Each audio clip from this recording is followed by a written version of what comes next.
a 15-year-old British boy who plotted to behead police officers at an Anzac Day parade in Australia has been sentenced to life imprisonment. The Blackburn teenager will serve at least 5 years for inciting terrorism and will only be released once he is no longer considered to be dangerous. He sent thousands of online messages to an alleged Australian jihadist and was planning a massacre, the court heard. He is believed to be the youngest Briton guilty of a terror offense. Police said the plan hatched by the boy, who was aged 14 at the time, and will remain anonymous due to his age, was shocking in its brutality and scope. The boy remains a significant risk, the judge at Manchester Crown Court, Mr. Justice Saunders, said. Dominic Kosciani, BBC Home Affairs correspondent, said the 5-year minimum term was a window of opportunity to see if the boy can be de-radicalized before he is then moved into the adult prison system. But our correspondent said he may potentially never leave custody. By BBC's Rachel Connors. The teenager, now Britain's youngest convicted terrorist, comes from a normal family in Blackburn, Lancashire. He had a typical relationship with his mother who would drive him to any appointments. But the picture that emerged when police searched his bedroom was far from normal.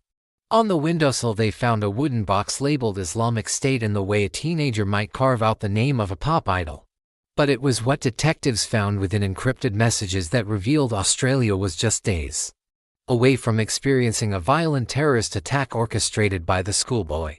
The court heard how the boy adopted an older persona in his messages to alleged Australian jihadist Sevdet Basim, 18, in which he instructed him to carry out an Islamic State terror group-inspired attack.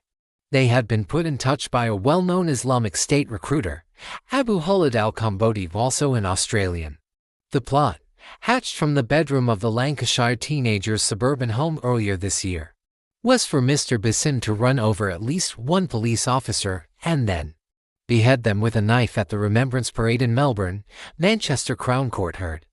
Anzac Day, held on the 25th of April each year, commemorates Australian and New Zealand personnel killed in conflicts, and this year marked the centenary of the World War I battle in Gallipoli.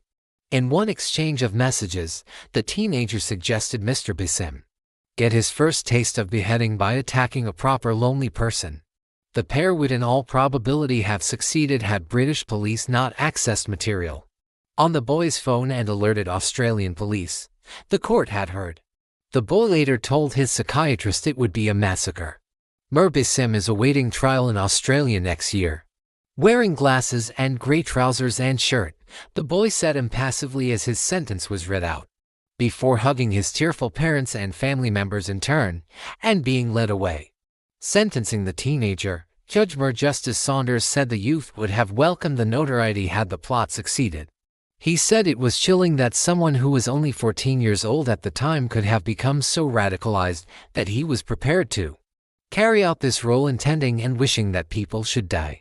He had been immersed in online extremist material and groomed by adult extremists who then started using him to carry out their wishes, the judge said. Jihadi celebrity. The court previously heard the teenager had been referred to the authorities by his school on several occasions for threatening behavior, including telling one teacher he would cut his throat and watch him bleed to death. He had also cited Osama bin Laden as his hero. The youth had found an online jihadist community through his first smartphone, which filled a void caused by problems he was having at school and at home, as well as a degenerative eye condition. Within 2 weeks of setting up a Twitter account, he had 24,000 followers as he constructed a fantasy image of himself, and quickly became a celebrity within the jihadi Twitter community. He was referred to the government's Radicalization initiative channel, but only paid lip service to attempts to reform him, Mr. Justice Saunders said.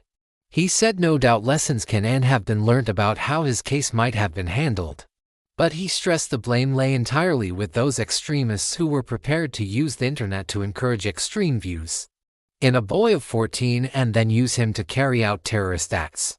Detective Chief Superintendent Tony Mole, from the Northwest Counter-Terrorism Unit, said the boy had been known to police but had resisted intervention. That's a dangerous game to play because you can get people like us knocking on the door and investigating you, which is not the place we want to be dealing with 14-year-old people, he said. Labour MP Keith Vez, chairman of Parliament's Home Affairs Select Committee, said members would look closely at the case. It is concerning that he has been part of programs for de-radicalization which have clearly not worked, Mr. Vez said.